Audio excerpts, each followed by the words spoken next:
Welcome back. It's moving day here at Gooseco, and that is not an insubstantial work order to try and pull off. We currently have the colony split halvesies, with a bunch of more essential colony management roles still up top doing their jobs and holding down the fort, and everyone else down in the pocket trying to frantically store and refine the ever-expanding blob of random junk that I've accumulated over the past 12 years, and for the most part, failing. A toxic fallout effect came in and forced me to harvest my psychite early, which made things a lot more complicated than they needed to be. And between that and all the raw food I hoarded down here, my freezer is packed to the brim, and there is psychite spilling out all over the floor. For lack of any other option, I have one of my new unnamed ponds frantically converting it into flake for storage purposes, but it's slow going and we might end up losing some of the harvest here. It's not all bad, though. During this mess, Coco Pop finishes up with the last piece of research accessible to me right now, so up top I can get rid of my research area entirely and switch over to him looking for buried ore full-time. That right there eliminates an entire job from the roster, and is something I've been wanting to get done for ages now. Once most of my stuff and ponds are transitioned over and situated, it's time to start getting the map cleaned up. The first step to this is a bit of an odd one. I have Brendan move up top and start spam casting the Chunk Skip Psi Focus. This is a cheap ability that teleports nearby chunks of steel slag, mech slag, or stone chunks into an area specified, and it's intended to be used in combat as a way of creating cover in a fight. In practice, I find this to be utterly useless, since if you're being shot at outside of high cover, you're doing combat wrong, but it gets a second life here as a convenient way of yoinking all the loose-lying steel slag without needing pawns to go outside and pick it up manually. Brendan then gets the oh-so-fun job of casting the ability, cramming all the chunks he found into a dimensional hopper to get them off the map and into my pocket dimension, and repeating until he runs out of psi focus or the map runs out of chunks, the latter of which is not going to happen for a bit. Of course, I can't camp in my pocket dimension forever, at least not unless I Klein bottle it, which, as harped on at great length in the last episode, has some issues associated with it. Pocket dimensions may negate a lot of the nonsense Randy can throw at me, but they are still vulnerable to some external effects, and in this case, all of the fortifications surrounding them being turned into rubble by a mechanoid automortar emplacement are one of them. As time passes, and I more clearly break down the roles of who does what in my colony, I'm going to start creating dedicated combat squads to handle all of this outside world nonsense, but barring a dedicated dimension maintenance squad, this is still an all-hands-on-deck situation. Which reminds me, I need me some proper endgame defenses. I've been skating by on these, largely due to an egregious amount of orbital strike spam, but that only goes so far, and despite having over a dozen pawns with endgame weaponry, dealing with massed centipedes still presents some major tactical difficulties when I can't bomb them out of existence. For better, or, in my opinion, worse, the only way I know of dealing with them is with overwhelming DPS, and until I can field enough pawns to take them out in one volley, the only way I have of getting that is with turret spam. So go on then, Ferret. Build me some farming chambers. Several weeks later, Ferret, plus all those other people who have high-level construction skills that I just never bother to mention, but mostly Ferret, do indeed build me a farming chamber. It certainly looks impressive, and it probably will work just fine, but there isn't any real way of knowing until I test it on a fresh mech raid. And for all of my molding with royalty installed, straight-up centipede balls are fairly rare as raid types go, so here's hoping I won't have to make use of this for a good long while. Yeah, I need to stop opening my mouth. There weren't any centipedes in this lot, but it does serve as an excellent proof of concept, and I was able to confirm all of my firing angles work, and out of a raid of 50-something mechs, we took like 3 minor injuries, so I'll say it'll do just fine. Which is good, because there's a second raid coming. Joy. One of the fun things that Randy can do is introduce the risk for back-to-back raid types. Usually this doesn't happen, but the minimum refire time for major threats is only half a day with his storyteller settings, and I think Cassandra is the next closest at 2, which is a pretty substantial leap. This is why I keep Yayo around, by the way. One hit of that is enough to nearly fill a colonist's stress meter, and since they are otherwise forbidden from using chemical sources of recreation, it's also nearly a guaranteed fill on their recreation meter as well. Couple that with a meal, and you can take your entire colony from being dead on their feet to fully rested for a second raid in about 30 seconds flat, which is exactly what I needed here. Not for the giant ball of humanoid sappers, mind you. No, I purchased Berserk Pulse for Brendan a while ago, and when his psi focus is max, he can basically solo entire humanoid raids with it. Berserk Pulse is a neural heat-heavy cast that makes every living thing in a 5x5 area go briefly berserk, which mostly translates to pick the nearest living thing it can see and hit it until it dies, because anything affected by it will keep fighting even when the effect wears off. With tribals, this is effectively a death sentence for anything in that area, and a serious distraction and source of wounds for everybody nearby, but with more advanced factions, with things like, say, rocket launchers, and no comprehension of the phrase trigger discipline, backsplash, or area of effect, one cast is almost always a full raid clear because they can and will nuke themselves to deal with a berserker.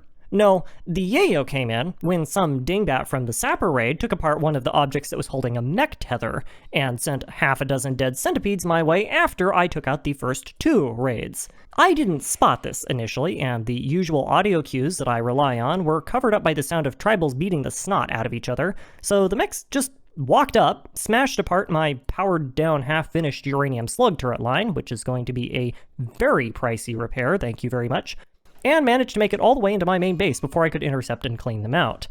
I can't complain, though. That particular pod of mechs soaked like 3 raids for me, so I'm still money ahead. This happens again, by the way. A bunch of man-hunting megaslaws baited the mechs into friendly firing one of their own turrets, which detonated, caused a chain reaction in some power nodes, and then blew the living daylights out of their own base. Since the damage was friendly fire, this doesn't count as an attack, though, and they won't detether as a result. But with the sunblocker at a whopping 20 HP and a solid 80% of the defending mechs scrapped or heavily damaged, I'm thinking this base is probably not worth keeping around for too much longer. And of course, in the next raid, an enormous horde of yet more tribals utterly trashed the place even further. Amazingly, the tribals also lost this engagement, thanks in large part to how stupid pawn AI is when it comes to handling fire. I have a mod to help with this just because the base game implementation of panic and run around in circles out of cover and die for no damn reason annoys me to fight against and fight with so much, and it still doesn't do much. The AI just has no idea how to handle AoE splash damage and the big tanky things that distribute it, and it shows here. That said, it did help that a good half of the raiders spent their time pacing in circles at the bottom of the map for reasons beyond human comprehension. Mech engagements must really get the, cross-country hiking juices flowing, I guess. Meanwhile, back in the area where interesting things are happening, it's time to get my first mechatronic cataphract unit built up. The pawn I've selected for this honor is one of the as-of-yet unnamed pawns who currently goes by Aprillic, which is kind of an interesting selection. Aprillic joined the colony very young, and as a result, has only one personality trait, fast learner, which is good, but not usually heavy combat good. My primary motivation here is her passion and skill spread. She is an extremely capable builder, shooter, miner, and doctor, and has minor passions in the latter 3, and all 4 of those skills are somewhere between highly useful and absolutely critical in any pawn I expect to have fighting or extracting resources from foreign map tiles. The first stage to this upgrade process is the bionics. In short, if it can be upgraded, it will be, with the finest prosthetics and augments royalty and base game can offer. To start with, she gets a bionic heart, eyes, arms, legs, a pain stopper, and a joy wire, and then I add on immunoenhancers to her kidneys, an aesthetic shaper and aesthetic nose for social buffs, a coagulator which reduces bleed out speed, and a healing enhancer which does exactly what you would think it did. All of these are basically direct upgrades without any downsides, with the plausible exception of the pain stopper, which I talked about a bit in the last video, and the joy wire, which is an interesting option. Joy wires are kind of a devil's bargain in Rimworld. They give a constant plus 30 mood effect, which is incredibly useful for keeping pawns stable, but that comes at the cost of a permanent 20% reduction in consciousness, which is basically a direct translation to how useful your pawn is relative to their ideal state. Installing this literally makes the pawn operate at 80% of their normal capacity, with wide-reaching consequences to nearly everything a pawn can do in the game. Ranged combat is something of an exception to this, in that if you have 2 bionic arms, the manipulation offset counters the debuff, so they can be pretty good on battle janitors, but that is a rare exception. You will almost never see me putting these on non-combat focused pawns. For gear, she will be using AMJ's legendary charge rifle in combination with 2 very expensive and time-consuming pieces of high-quality prestige cataphract armor, and a royalty edition called a jump pack, which is basically an item that gives a self-target only skip psycast for people who aren't psionics. It's difficult to overstate how stupidly powerful this combination makes her. She's basically a walking centipede at this point, but she can move pretty much at a normal speed, hit what she's shooting at from miles away, and fly. Seriously, I've become the thing I have sought to destroy, decided that I didn't go hard enough, and then made it worse. She isn't even finished yet, since I'm lacking a couple of parts needed to upgrade her completely, but overall she is far superior to any of my more standard colonists in terms of just about every capacity ever. She also needs a new name, so welcome to the colony, Lone Stars. Give him hell, I certainly gave you the tools for it. So in the meantime, what's next in the saga of getting some absolutely bricked up pawns? Why, exploiting the free market economy, of course, paid for by an extraordinarily generous subsidy of recreational pharmaceuticals, insect meat survival meals, and the skinned remains of 3.5 local zoo exhibits. One of my recent constructions is a vehicle called a super heavy shuttle.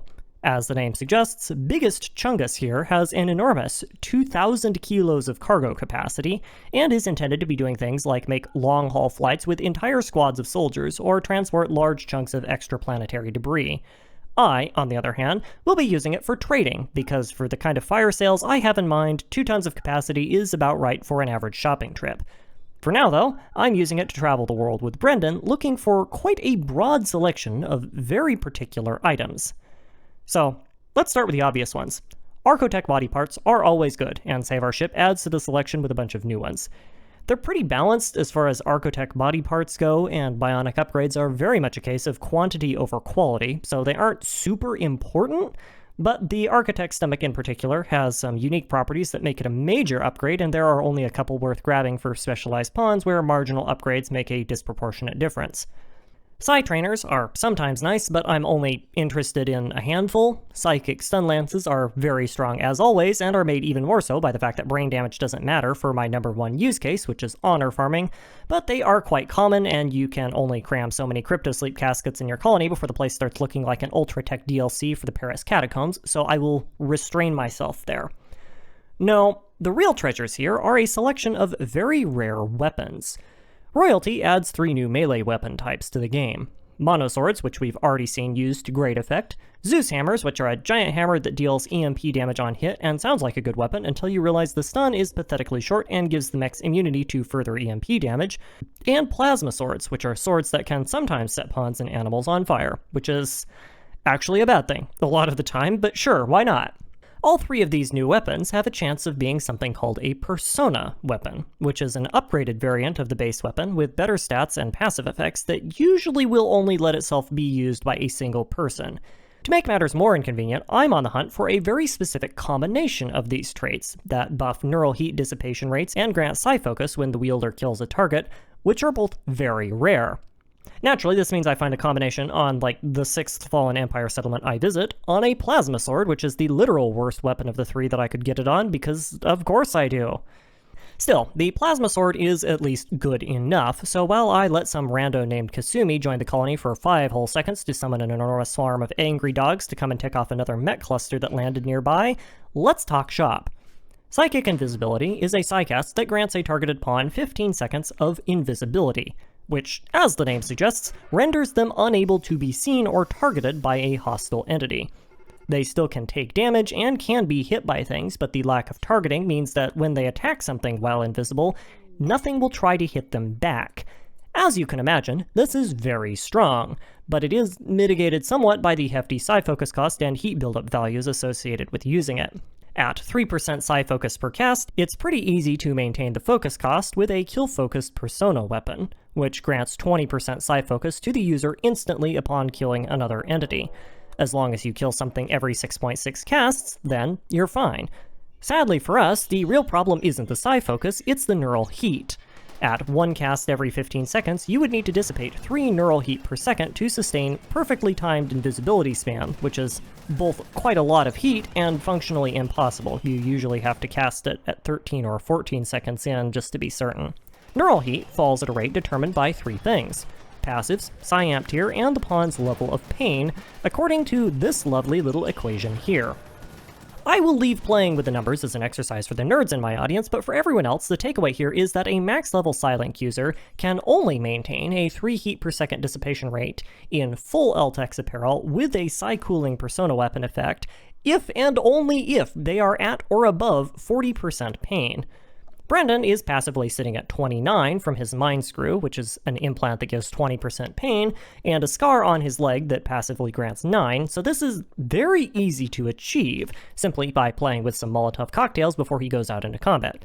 But even without that last 11%, he's able to stay invisible for quite a while before he has to decloak and cool his jets. As you can imagine, this is an utterly busted build, since it basically turns your pawn into a living damage over time effect whose duration is measured only by the needs of the pawn who's doing the damage. The first of these is relatively easy to take care of, since you can carry up to 3 wake-up pills into combat on each pawn, equaling roughly 3 full bars of sleep and 2 bars of recreation, and nuclear stomachs drop a pawn's food consumption rate by 75%. Mood, then, is a bit more of an issue, since most pharmaceuticals come with pain relief as a side effect, and that would break the build, but Psykite Tea has a very minor pain reduction factor, and Ambrosia has none, making them ideal for this, but we don't need any of those, because Brendan is a masochist, and is uncomfortably into the whole experience. Once you handle all of that, though, the build kinda claps cheeks. I'm using it to clear out fortifications here, which is kind of a waste because it's even stronger against active mech pods, and as long as you don't break the buildings, mechs won't aggro at all when they take damage from an invisible pawn. So if there were still defenders here, Brendan could freely attack them and they would not notice, would not aggro on my colony, and would wander aimlessly until they simply fell apart. So that's nice. The chances of getting that weapon combo on a better option are basically 0, but I have to go shopping for other things anyway, so we'll keep an eye out. In the meantime, I have another shipment of dead animal skin and mystery meat to deliver to the locals, so come on, Brendan, let's get her done. You know what's better than 1 stupidly stacked iron-fortified meat biscuit of a pawn? 2. Say hello to Otter, who shall now be known as Homunculus. He may not be quite as stacked as Lone Star stat-wise, but Otter here is one of several pawns I managed to capture and recruit from various locations and haven't renamed or done anything with yet, and you'd better darn well believe I'm going to be giving them the business, upgrade-wise. I also need to get some more storage put in, because yes, we are still in fact going to space once I get done messing around on the planet's surface, and all the resources needed for that little venture here have not so slowly been piling up. Sometime later, we finally got our death ball of centipedes, and I'm pleased to say that yes, all of my fortifications do wonderfully to help mitigate their nonsense. The biggest problem with centipedes is their HP, and by extension, their ability to stack up and push through the zone of death that a ball of endgame pawns project out to the limits of their weapon range. Without this area of control killing things before they can get in range and return fire, damage mounts and things go poorly. The secret to dealing with this is to limit how many centipedes can fire on you at once, which I do here with a combination of EMPs and careful right angle peaks that section off firing angles, and by limiting how much damage the centipedes can do when they do fire on me via high cover and good armor. This farm box does both admirably, so much so that I don't even need to activate the turrets to help, because my charge rifle DPS is enough that the damage doesn't stack, so we can all slug it out on terms weighted heavily in my favor. Amazing how much a bit of foresight can help, isn't it? My next cybernetic augment recipient is a pawn named Yidella, who will become a second crafter in charge of helping Purple Fire with builds that aren't quality-based while she gets trained up. I had plans originally of turning her into another royal pawn since she is ascetic and psychically hypersensitive, but if you don't care about cooldown management, there isn't really any reason to have more than 1 noble in a colony, and Brendan is already stacked enough as it is. She also can't haul, and isn't much good at anything other than shooting, so it was either this or another combat drone, and I have plenty of candidates for the latter role already. Welcome to the colony, Melody. Meanwhile, now that I'm starting to field what I consider to be truly competent combatants, we can start taking endgame quests. These are, well, they're kind of broken. Keep in mind that I'm playing on 300% difficulty, which is a 3x multiplier on what the game considers normal strength for a colony like this, but also keep in mind that the default for losing is fun is 220%, so it's not that far off. Regardless of the mechanics behind them, Ludian takes the kid gloves off on endgame quests, and there are variations that do things like double or triple the strength of a conventional threat, or spawn 2 of them at once. Or both. In return for taking on these apocalyptic colony killers, though, you get paid very handsomely. The strength of a reward scales with the difficulty of a quest, and the way wealth works, more often than not, the rewards for these endgame quests are usually several thousand units of rare ores, because the game doesn't have any other way of rolling for a reward worth enough to pay you off. This works great for me, since I don't much care about anything that can be offered, so yes, I will take out, 764 tribal raiders with 13 mercenaries while hosting 12 pawns of deadweight. Sure. Why not? Honestly, who cares about the quest reward at this point? I want all those recruits. The nice thing about airstrikes is that they're wonderfully indiscriminate about how many targets they damage. Between his skip psycast and the jump pack he has on, Brendan is able to majorly pound pavement, and he can respond just about anywhere on the map within 30-ish seconds in-game. Infinite airstrikes plus this mobility means accepting quests is basically a risk-free strategy, provided that I can capture at least 3 pawns per airstrike, which is pretty simple. I also discovered a fun new thing while doing this mission. Rimworld reuses pawns and cycles them through a pool of potential future encounters, so, for example, if you banish someone, they can sometimes join up with a different faction and show up again to raid you or as part of a trade caravan or something. This system also saves their bodily modifications and needs, so if the pawn had a wooden hand, they will continue to have a wooden hand down the line. There is an interesting strategy you can do to exploit this mechanic, where you get a bunch of pirates hooked on Luciferium, remove all their limbs except for a wooden peg leg, and release them back to their own faction, so when they raid you again, they'll have Luciferium in their inventory, because the game sees that they're dependent on it, but with only a wooden peg leg, they're super easy to take down and harvest. I knew about this beforehand. What I didn't know was that it also worked for transient injuries. You remember that airstrike Brendan just called down? Yeah, we have pawns back here from that raid that haven't even fully recovered. Ironically, it might actually keep them alive too, since they'll be too slow to actually engage in the fight, but who cares, I already got 7 prisoners out of this, so let them have their fun. Ah, yes. Now this is what I was waiting for. As I slowly start spinning up my endgame defense force, raids are going to become less of a problem and more of a mildly annoying source of financial capital. But there is always a risk of something going wrong and me needing to glass that particular area of the map. Doing this on the regular requires bribing the Fallen Empire quite generously, and for this task I've created a very creative interpretation of the phrase human resources department in my pocket dimension. Normal people might keep, 2 or 3 prisoners saved up for this event. I have, at last count, 36, which translates to 13 free orbital strikes, provided that I can get them all upright and out the door before they freeze to death or something. And something tells me that 13 orbital strikes is probably going to be enough. In light of my overwhelming military superiority, quite a lot of time passes by without anything interesting happening at all. Combat has been reduced to a rote exercise that usually involves some combination of Brendan going around invisibly stabbing the living daylights out of everything, Brendan going out and brain-bending the living daylights out of everything with his angry psychic juju, or Brendan going out and making a liberal application of Lockheed Martin in the Raiders' general direction. In the instances where none of those 3 options work and Brendan is not able to solo the entire engagement, I can also at any point apply the well-balanced solution of throwing a dozen yaoed up centipede knockoffs at the problem and telling them to shoot it until it stops existing on this plane of reality, or just dump liquid helium on it until it freezes to death. Hunting, then, has obviously stopped being a thing we care about, as I slowly wean pawns off the unceasing conga line of wild animal meat in favor of industrially produced horse alternatives, so the only reason for me to maintain contact with my main colony is my mining operations, which, as you can see, have been way too successful. We also have some new people. Hello, new people, have fun, goodbye. Meanwhile, said crafters have been very busy. Busy getting cancer, that is. Those stomachs are no joke. Barring modded content, I don't think I have ever had a pawn contract cancer before, but at one point we were at a solid 100% inculcation rate in the crafting team. So, fun! I did some research, and it turns out that as long as you have a pain stopper and decent tending, cancer is really kind of a non-issue in Rimworld, which is weird but true. Anyway, in the time we skipped, I also welcomed a fresh recruit who will be called Azure to the colony as my 3rd dedicated crafting pawn, Zipper Knight and Crimson as new general use pawns, and upgraded them and everybody else to the Cataphract build. We also no longer need to worry about food because horses are, if anything, even more efficient than yaks at spontaneously duplicating meat for no good reason, and the Large Horse Collider is fully spun and operating at maximum capacity. It's not beef, but it certainly is what's for dinner. And breakfast. And lunch.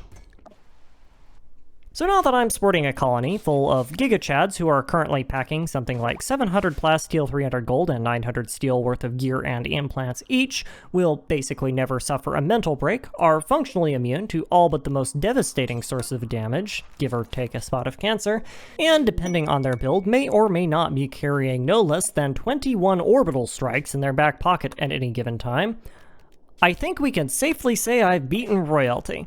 So let's go to space. Roughly speaking, there are two ways to do this. You either build a ship or you take someone else's. I'm lazy, so let's go with the latter option. But wait, there's more options. The first is to go and salvage a crashed starship, and rather than scrap it, which is what you're supposed to do, you can usually get it off the ground with some minor repair. The second is to complete Royalty's Royal Ascension quest, which, more fighting, no thank you. And the third is to go hit up your friend Criminy Wittershins, who has oh so helpfully provided me with a lovely little ship halfway across the world that I can fly to in about 3 hours. Normally, this ship would be far too small for me to use for anything practical, but basically everything I own lives in my pocket dimension, so no worries. Packing's easy, in so much as I don't really bother with it.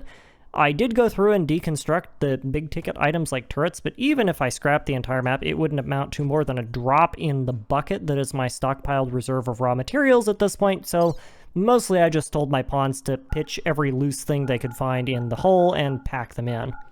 I can't directly transport a pocket dimension through Save Our Ship shuttles due to mod incompatibilities with how the shuttle handles inventory caching, so rather than pack it directly on the interceptor, I send Saya, who is my most stable colonist, ahead to pilot the shuttle, and then when she lands have Brendan make a caravan and far skip to her location.